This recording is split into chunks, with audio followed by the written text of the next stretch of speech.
The session is How to Evaluate Impact When You Can't Afford an RCT. This session helps founders understand how to assess impact at different stages of their solution.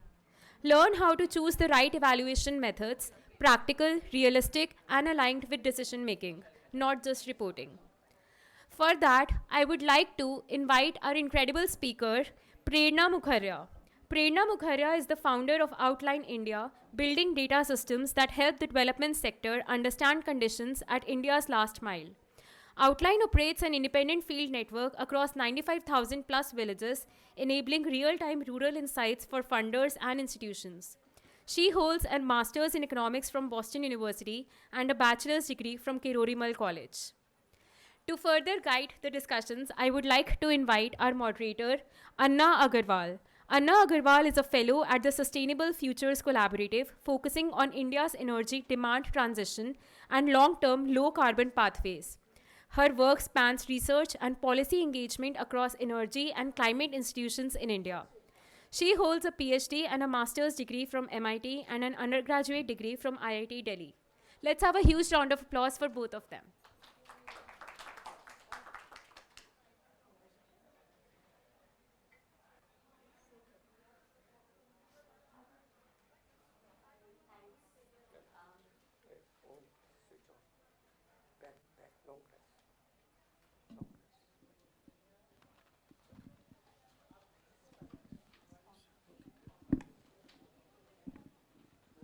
Hi everyone, good afternoon. Just to start off, I think maybe Prerna, you can help us set some context as to why do we need to do impact evaluation. So in the audience we have startups, I think we may have some funders. So just the need of why non-profits need to do impact evaluations, what the goal of impact evaluation is. Right, thank you for that, Anna. So I think there's lots of reasons why you should do an impact evaluation. So for those in the audience who are not very clear on what an impact evaluation is, if you pick up the newspaper on any particular day and you see a corporate or a corporate social responsibility arm with an advertisement in the paper which says 20,000 lives impacted or 2,000 girls reached or 500 days of education provided or X thousand lives changed, those are all figures that somebody has arrived at as a result of doing an impact evaluation exercise, right? Now there are several reasons why you should and why you must do an impact evaluation.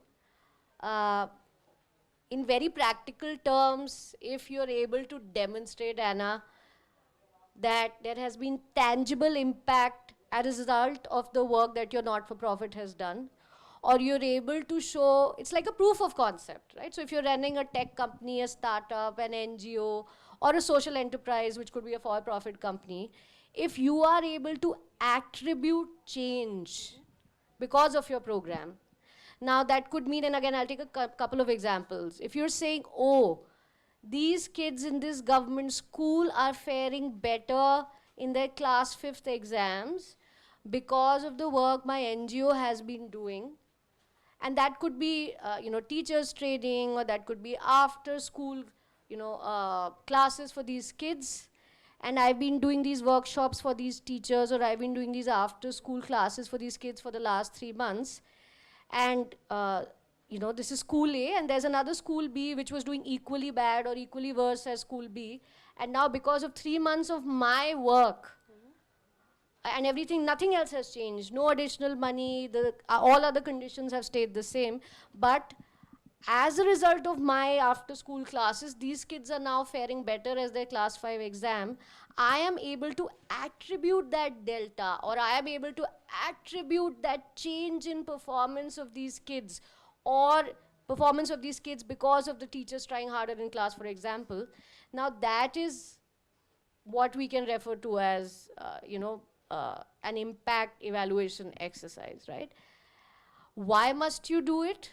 And this is a question that a lot of NGOs or big foundations toy with or toil with, not even toy with, toil with all the time. They're like, agar mere paas 1 crore hai, why should I spend 5 lakhs or 6 lakhs on impact evaluation when I can spend 100% or that entire body of money, 1 CR for example, on actually, conducting classes for the kids, or, teachers training programs or healthcare workshops. Why must I carve out a specific body of money for an impact evaluation exercise? The answer is so that you can tangibly prove that that change in healthcare outcomes or educational outcomes is solely because of your work, and ceteris paribus or other conditions staying the same. Agar if you're not able to showcase that the change is attributable because of your program, there could be a change in policy, there could be a change in weather conditions if you're working in agriculture, there could be so many other reasons.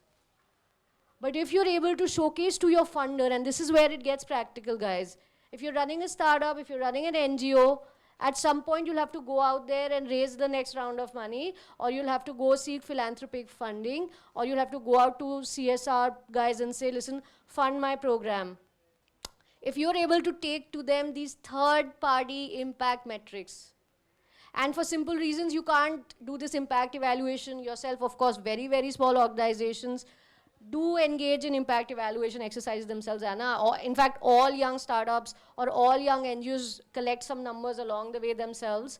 But till you can have a third party demonstrate to your funder ki dekhiye, as a result of my work over 3 months, 6 months, 1 year, farmers have higher yields, or kids are learning more, or certain healthcare outcomes are better. The likelihood that your funder will give you your next round of money jumps up exponentially.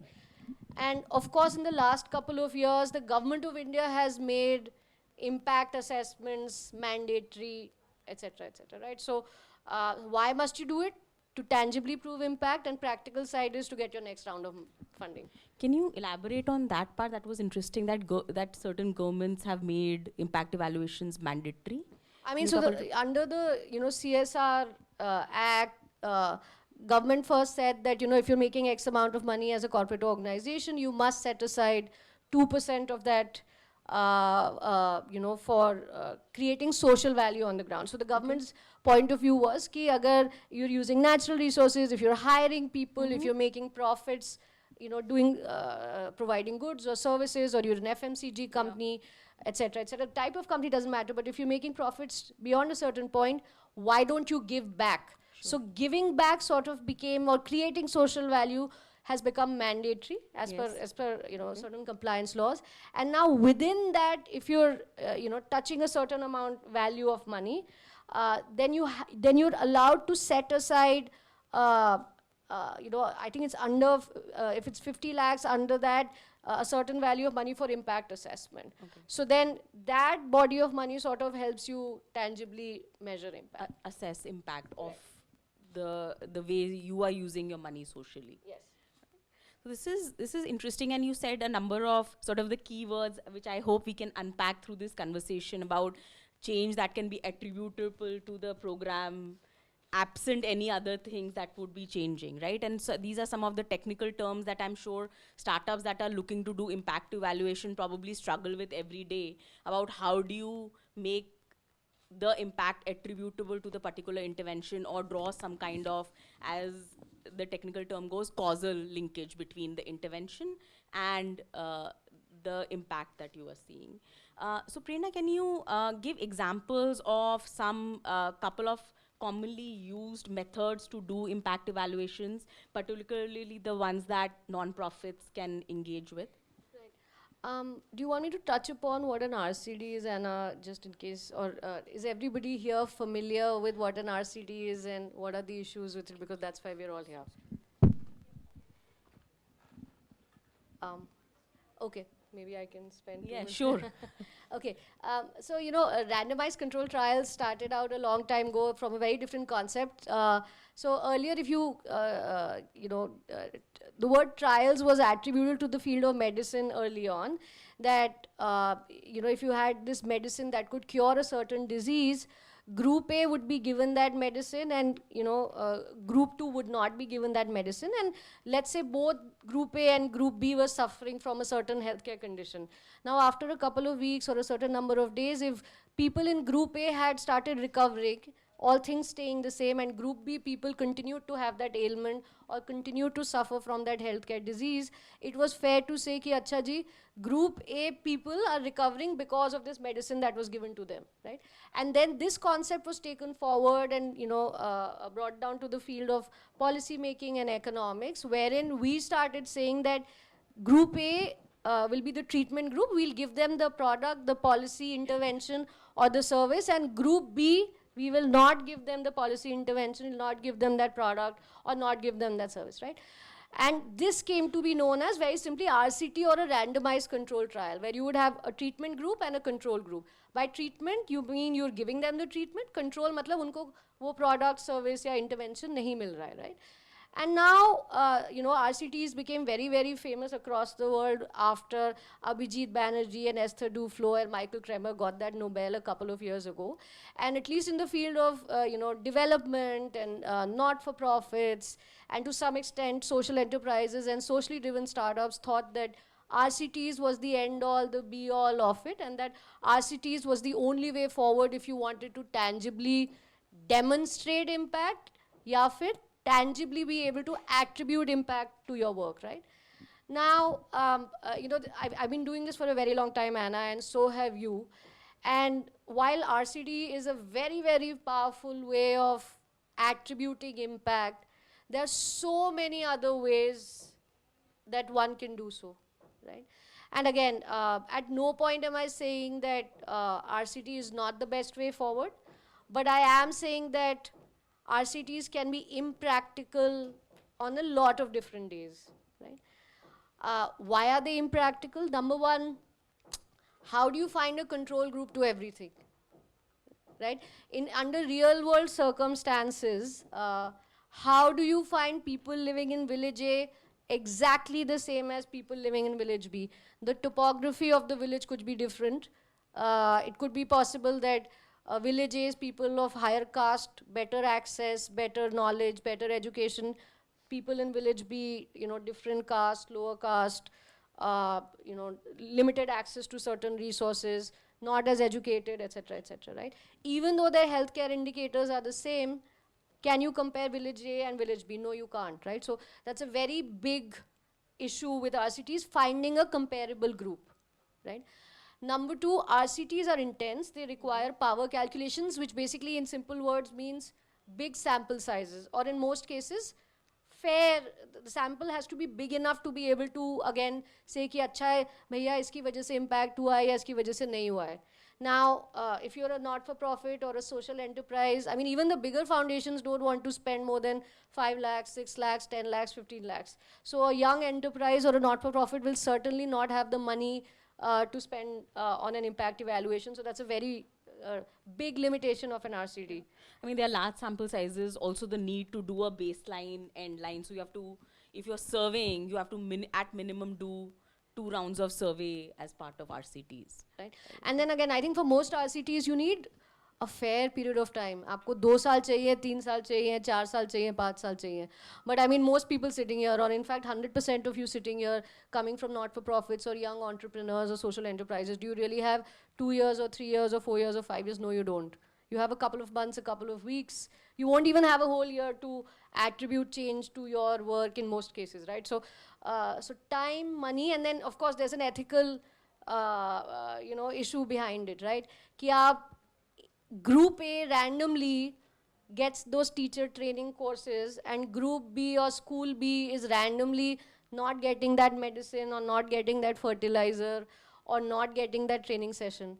So aren't you putting Group B at a disadvantage, right? So that whole story of RCT sort of makes me say that for most people, at least present today, right here for the Next Billion Summit, an RCT is not the ideal way forward, not until you've grown to a large size, not until you have a lot of money or a lot of funding. And of course, RCTs can be a donor requirement, But I think that's a little further down the line for a lot of And organizations. Prerna, in the audience, I think we have non-profits at different stages. So there are early stage startups, there are mid level, there are also startups that are old enough, have their own product. And I think for an RCT, in most cases, you need at least a pilot, a product which has reached the pilot stage, right? To be able to do that intervention, give it to Group A and not give it to Of Group course, B, I think right? that's a very good point, Anna. I think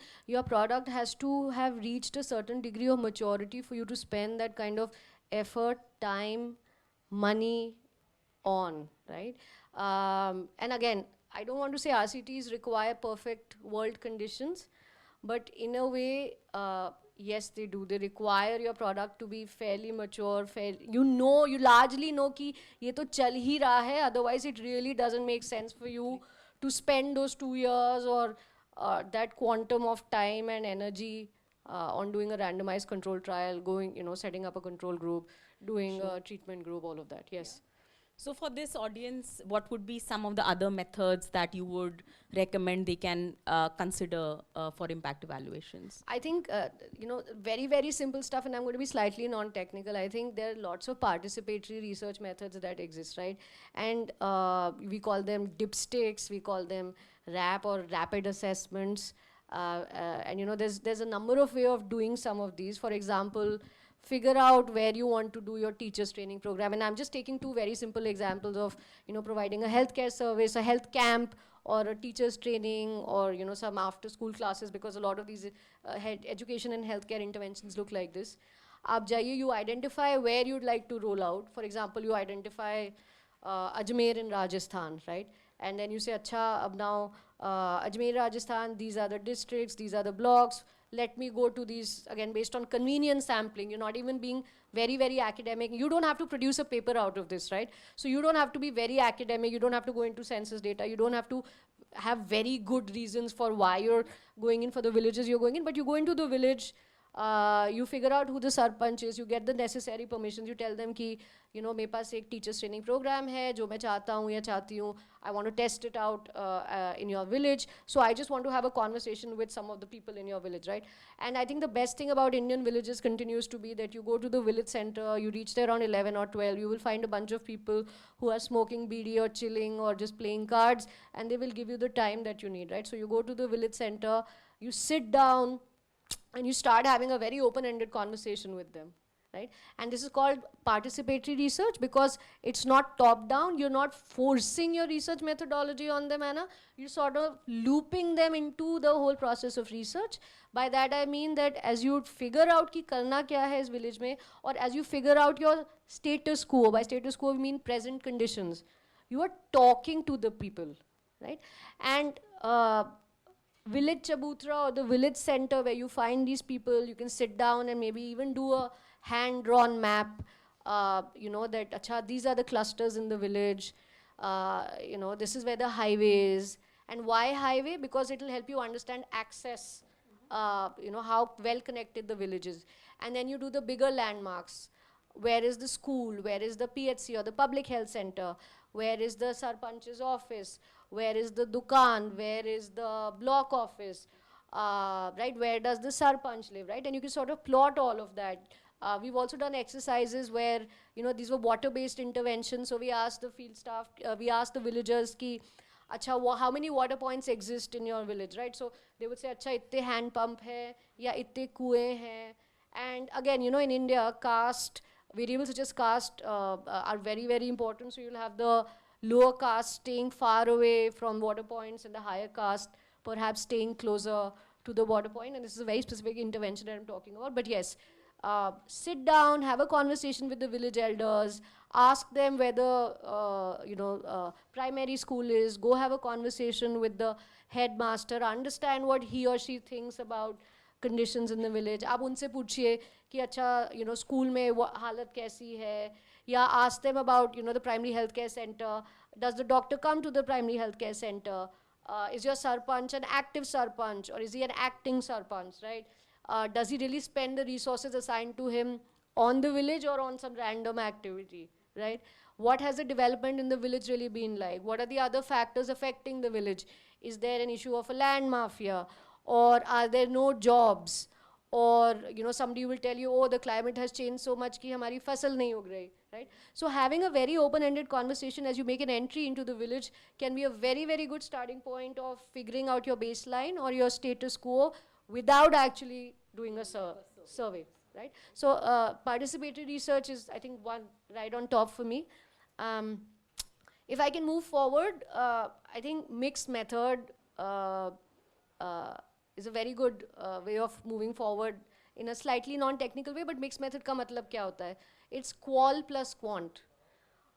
By quant, I mean quantitative surveys है ना? So it's a multiple choice survey, or it's जैसे जब when you have a census exercise, somebody comes to your house and knocks and wants to fill out a quant survey with you. So it has few open-ended questions or no open-ended question, but it largely has MCQ-based questions. And then a qualitative exercise is an in-depth interview or a focus group discussion. So you will select who you want to do an in-depth interview with. For example, let's say your study is about self-help groups or women coming together to form self-help groups. So maybe they'll pool in 100 rupees each every month, and then a woman who wants to set up a new business gets assigned that body of money in that particular month. And sorry, So just quick thing. So this mixed methods is post your intervention, is to evaluate how effective or what the impact is of the intervention. So we do like participatory methods to do a baseline, and then we go in and we do our intervention, say that's after school remedial classes, and now we want to assess what that impact is of those classes. So are you suggesting mixed methods as a way to evaluate the impact? So again, participatory research can happen both before and after. Okay. So before is always to understand your status quo. So what are the numbers right now? Ya fir what is the halat of that urban school, or what is the situation of that healthcare situation in that village, rural or urban depends. So you can do it both before and after. Okay. Right? Before you roll out, before you sell your product, before you provide your service, before you roll out your technology product, you go and have a conversation, and then once you've rolled out, done your classes, done your workshops, done your teacher training, or distributed your medicine or the technology as the case might be, and then you go do another conversation, or then you go do a few qualitative interviews and do quant interviews once more time. Do the funders or the policymakers have a preference about the methods? As we hear, the methods vary in terms of the resource that goes in, the academic rigor that goes in, but also it sounds like there are some trade-offs in terms of credibility based on how rigorous the method is, right? So have you seen any methods which are more preferred to get more credible assessment of the interventions? I think, again, for the purposes of the audience that's present here, Anna, one other piece that maybe I should bring up is, doing these short video documentaries that has proven helpful. So let's say you collect some initial data, and it can, jo dikhta hai wo bikhta hai, right? And again, I'm being slightly business-like because a lot of young people here are entrepreneurs or running not-for-profits. So you go in, and let's say you click a few images of what the school looks like, right? Or you click a few images of the water point. Let's say it was a water-based intervention, right? Ki, the well was in such a bad shape, or the hand pump was not functional. Sure. And then, you just take your handheld device and you talk to people. So you ask them to speak for 2 minutes and you give them 3 questions to answer one by one, right? And you record that using a handheld device. And then let's say you roll out your intervention, which was about cleaning up the water facility, or which was about, digging bore wells and then improving the quality of water, et cetera, et cetera. And then you come back and then you click some pictures of the cleaner facility, or you come back and do another video 3 months later with the same or a different set of people, right? And when it is time for you to draft your report or to seek out funding or apply for a grant, and a lot of these challenge applications, which my organization also applies for, I think images and visuals and even these short video documentaries, and they don't have to be sophisticated. I'm saying video documentaries, but you don't need a videographer or anybody. It can be your cell phone, and I think we have a lot of AI tools which will help you add subtitles and convert Hindi or Odia into English. So a lot of these visual tools really help you score well when it comes to getting funded or winning a challenge, etc. But of course, data points help. And when you, let's say you've not collected a baseline, but at end line you've collected certain numbers. You didn't have the money initially, but after 2 years of running your program, you've come into some money. So let's say you can spend 1 lakh or get 5 field workers to collect some data for a week. So you draft a quantitative survey and you collect that data. And then you go in, you look up things online, you see World Bank data, या Government of India का data, you see अच्छा इस location में या Delhi में in in Khan Market area or some other area, government figures seem to suggest this, or there was another big not-for-profit that put out numbers that look like this, but now see 3 months later, these are the numbers I'm able, as a result of my work, this is what the numbers look like. So if you can show a pre and post, right? Pre and post. And even if you're not collecting the pre yourself, Anna, but there's a tangible body of evidence from a not-for-profit, a World Bank, best at Government of India, nothing like the Government of India, but even if there's some report that's out there and you're able to show कि अच्छा पहले ये था, अब ये है, attribution. Sure. No, that's great. And I want to make this interactive, so in between get questions from the audience also as they are thinking about the things Prerna is sharing. But before we get to it, I want to quickly, you mentioned pre-post, right? So also commonly known as before-after, right? Which is a much more simpler version of the RCT we talked about, which required creating 2 different groups, the treatment and the control group. Here you could just, see test scores in midterm exams. Say you have done remedial classes and then you see test scores in final exams, and then you are able to do like a before after. At least in the academic world, before afters are seen to have a lot of issues. Some of the issues you alluded to, that there could be other things that are happening during the same time. But again, in terms of acceptability as credible evidence, what do you think about simple before after assessments? I mean, I'm very big on before and after. It's very simple. It can be very clean. From the point of view of funders, sometimes it can appear to be misleading. On some days, you can also, it is possible that something else happened along the way, that let's say you rolled out an intervention, but then some other not-for-profit also came in and started doing something. Sure. Right? Or the government changed. Right? Or the block level officer got transferred and the intervention stopped midway. Or God forbid, COVID happened and everything came to a standstill. Or, there was a bout of some disease when everybody fell sick, and after SHG, सबने पैसे बचाए थे, but सबने जो पैसे बचाए थे, सबके पैसे खर्च हो गए in a particular month because, the disease burden, right? So there can be a lot of extraneous variables that come in which might affect the data and hence attribution. And by attribution, I just mean impact as a result of your work. Right? So and not other things that and might not be other going things, on. but real life, real world situation. You're not operating in a lab in a vacuum. Right? Things keep changing. हमारे इतने सारे, we operate in the field, and the joke we have, at the office is that, you coerce your data enough and you can make it say anything, which basically means कि you push and pull data and it'll speak what you want it to speak, right? Yeah, that's right. And the second joke we have is, no day in the field resembles the previous. Sure. Right? Yeah.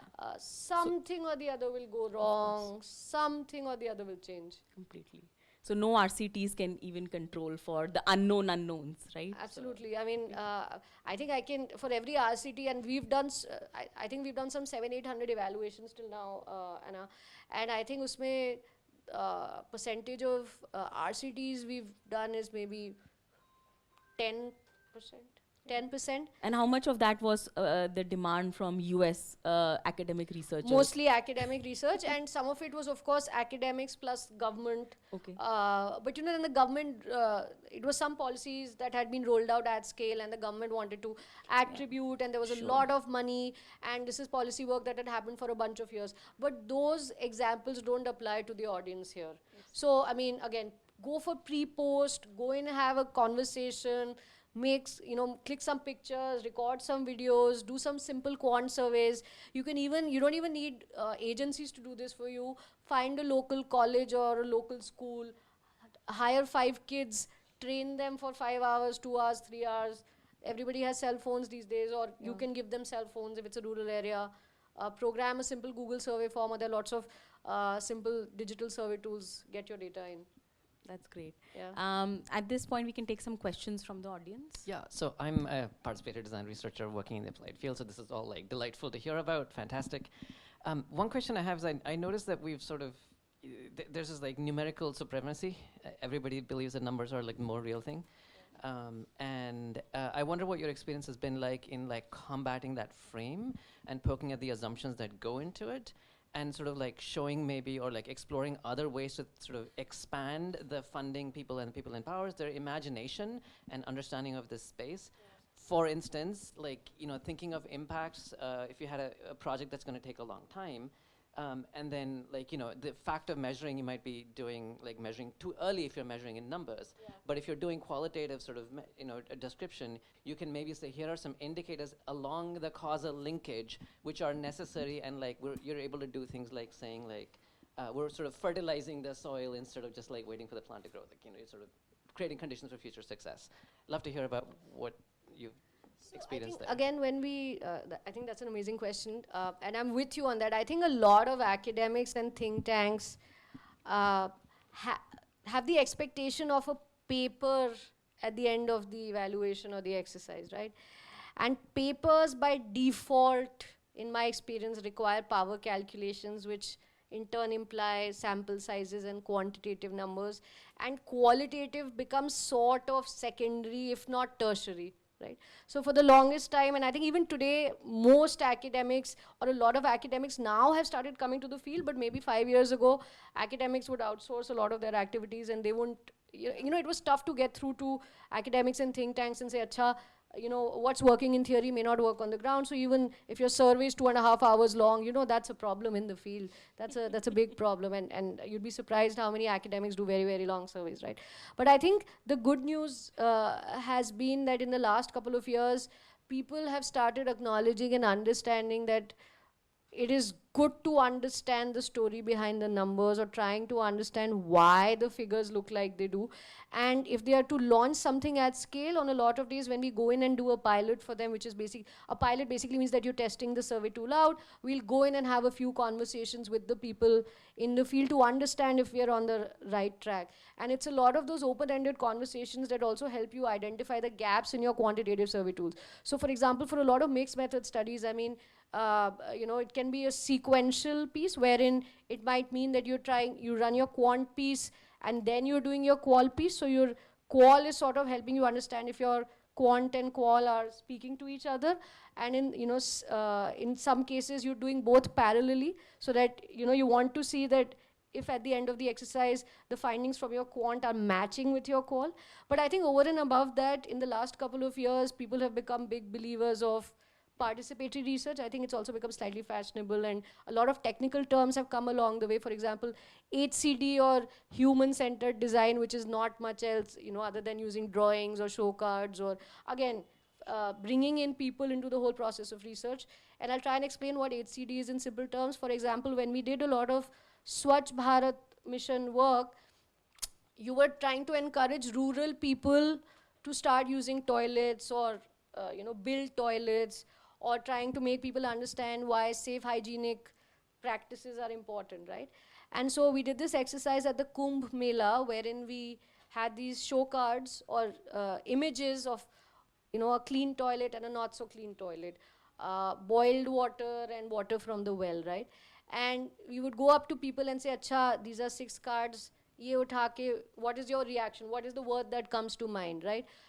And we were also trying to test recall around, okay, if we give you this slogan, what does it mean to you, right?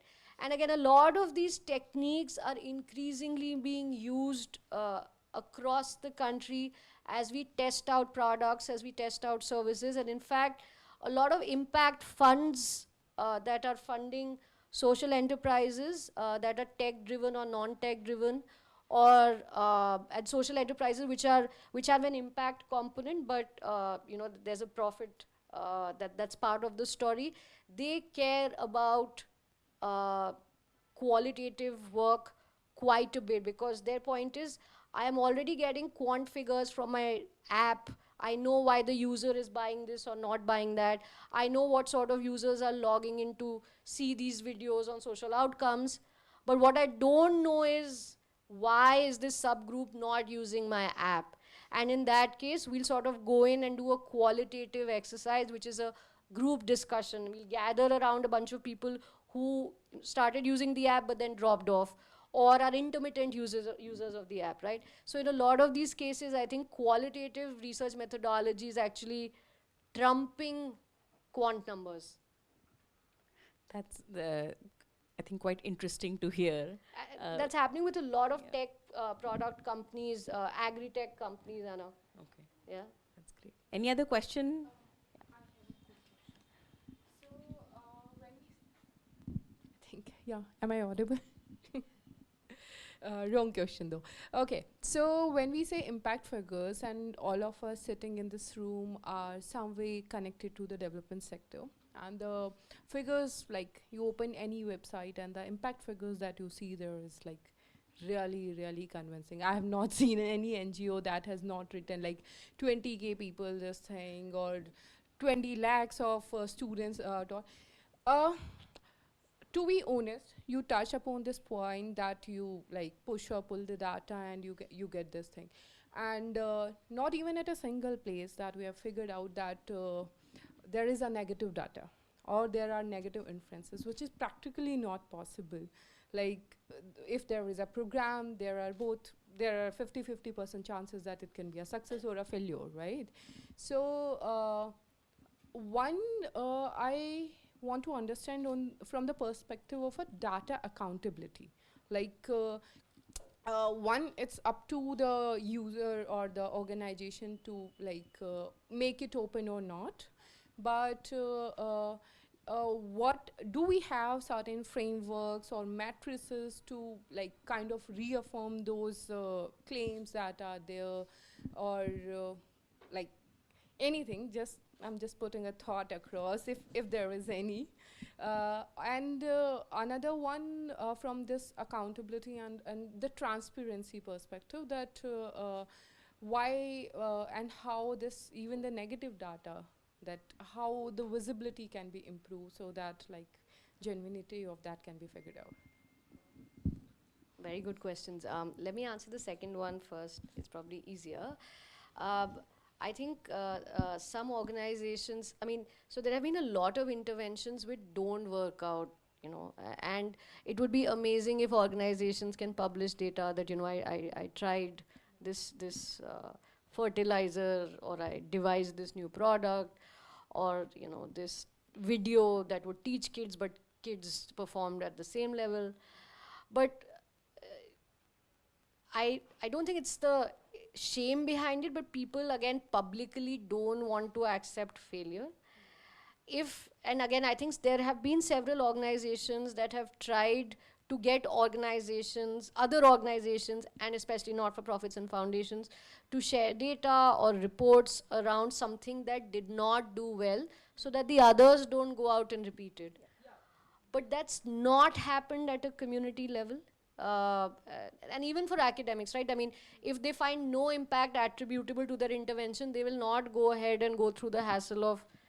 You don't publish a null or a negative result, right? Nothing. But just a quick point, we have talked about impact in terms of X number of people reached, which is impact.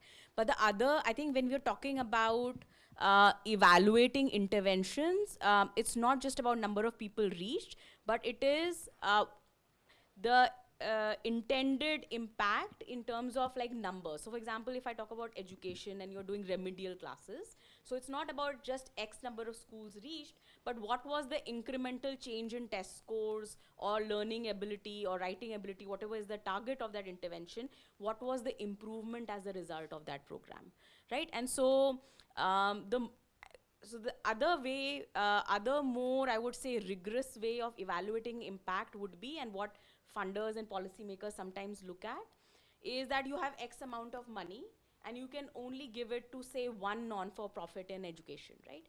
So how is your intervention better than 500 other, say, proposals that I have received to address the same issue, right? And so the more nuanced the impact we are trying to measure, the more rigorous the method we need to adopt, right? So in this session we say, if not RCT, what?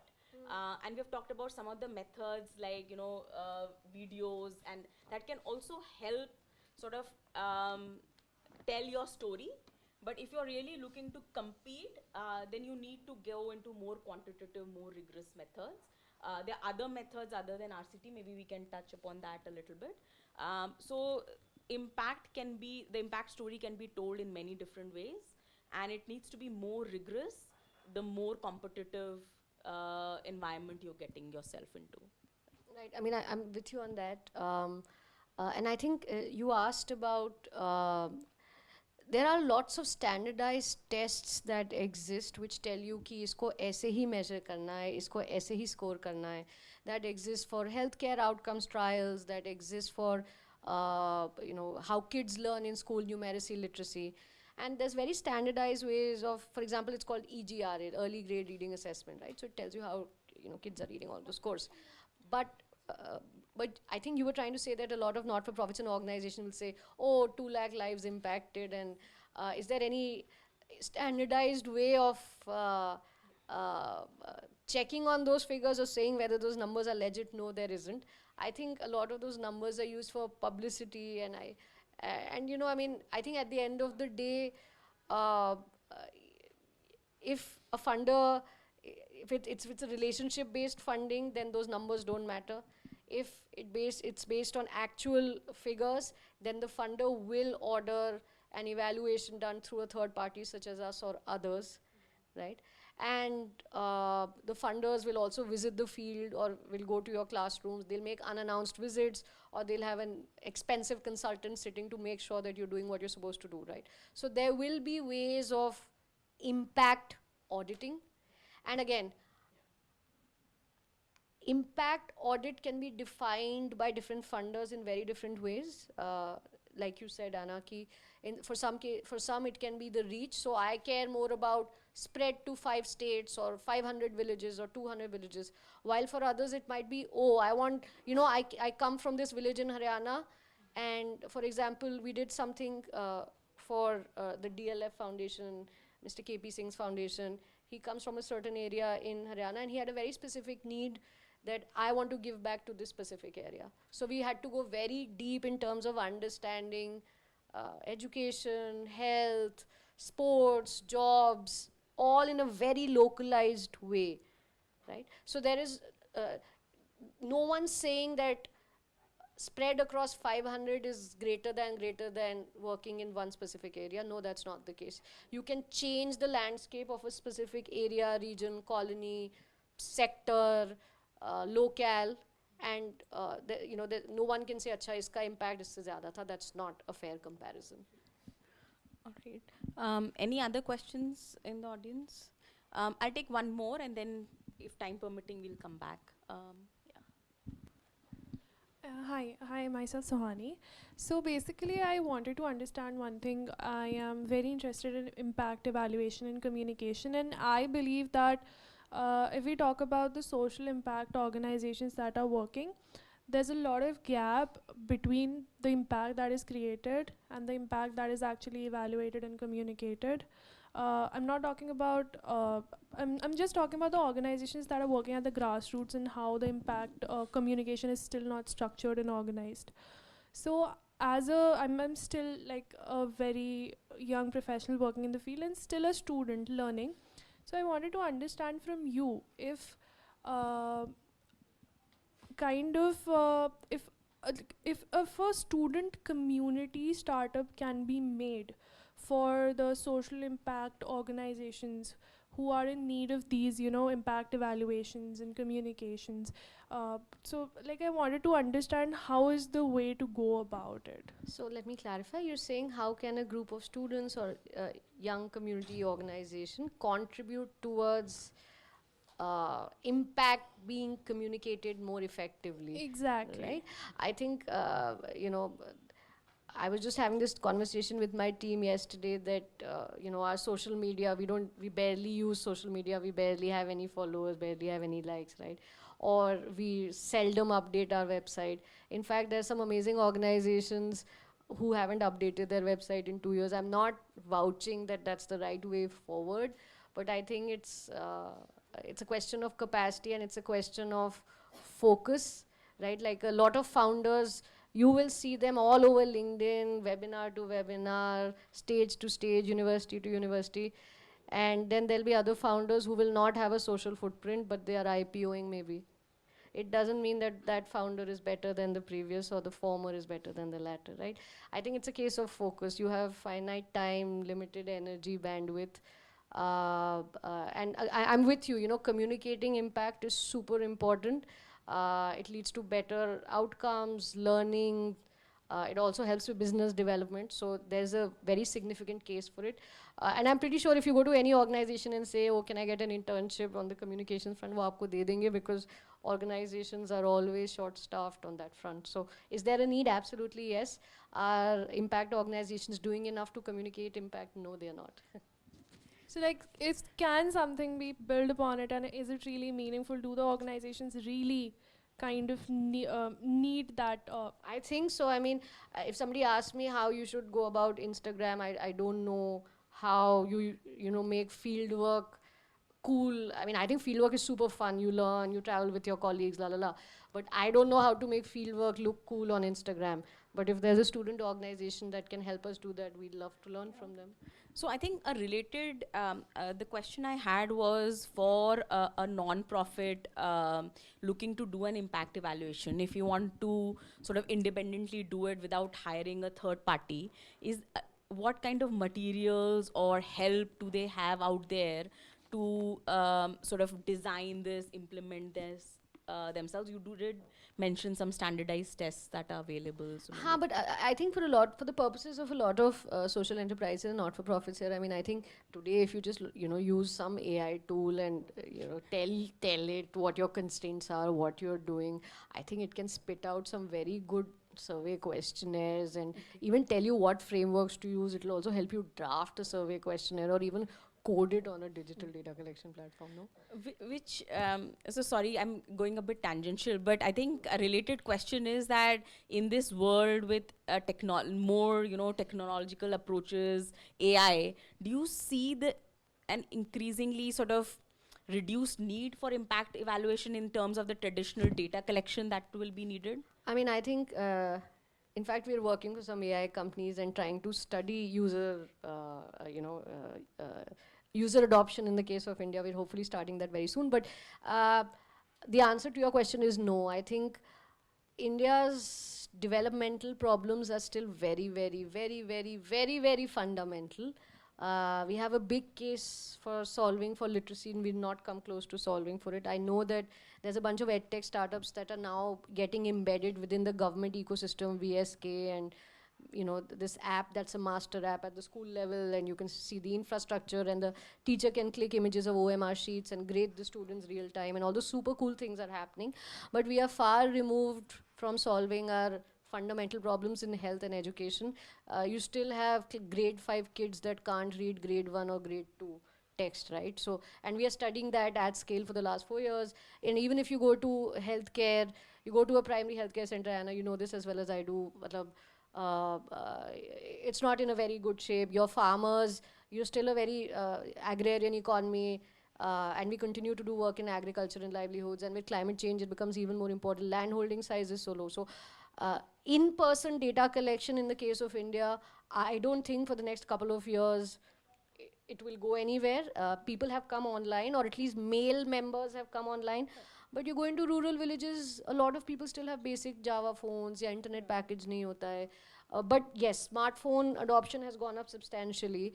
But again, kids, women, not so much. So the case for in-person data collection, policy reasons, for the superset of India should stay the same for the next couple of years. It might change 5 years hence.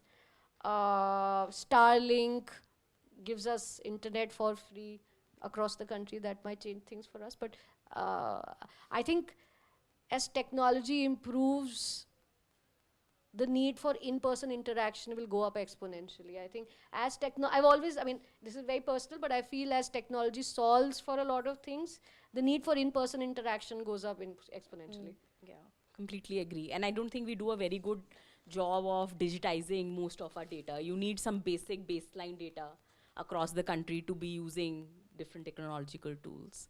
Any other questions? Yes.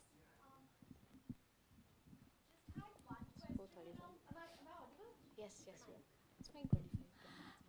I had this one question around impact evaluation itself. Like most of the projects that NGOs, especially the implementing partners, get is for like a year, sometimes even 6 months. And the organizations end up, in the name of impact evaluation, end up giving a report of outputs, the processes that they have done, or maximum outcomes, because within a span of 1 year, the impact coming out of it doesn't really work out in reality. So how exactly to tackle that was my question. Thank you. I mean, that leads to a whole conversation around theory of change and input, output, outcomes, impact, right? I think input is nothing but what you're spending, right?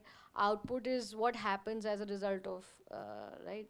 But it's after output that outcome and impact becomes very tricky, right? Input, output सबको measure करना आता है, outcome, impact किसी को measure करना नहीं आता है, because that's where attribution becomes hard, right? Which is why theory of change, organizations are hired even for bigger foundations to draft their theory of change, and on a lot of different days as programs evolve, the theory of change sometimes is also relooked into, right? It's not an easy one. I think I will have senior colleagues sitting in office who will not be able to have an answer for this one. I think this one requires expertise, right? I don't have a simple answer for this. I think theory of change, and again, right, it's very hard to explain to a non-technical person the difference between causality and correlation, right? If you're a Use some of the AI tools, maybe. yeah, I think that might make it way simpler, but I think even then, right? I mean, Is there something in the public domain are there any good reports that organizations have come up and have put out in the public domain where they have done a impact evaluation I think exercise? rather than going for a specific report which might not solve problems, so if here if peers are working in different sectors and on different models, I mean, I use pro versions of a bunch of AI tools all the time, Anna, all the time. And I found that to be extremely helpful. And to simplify technical terms, you ask the AI tool to explain causality to you as an 8-year-old, and it'll do a good job. I think that's the way to go, and that's what most people are using them. But you just need to know how to use it for your own means. I think we don't have any more questions in the audience, right?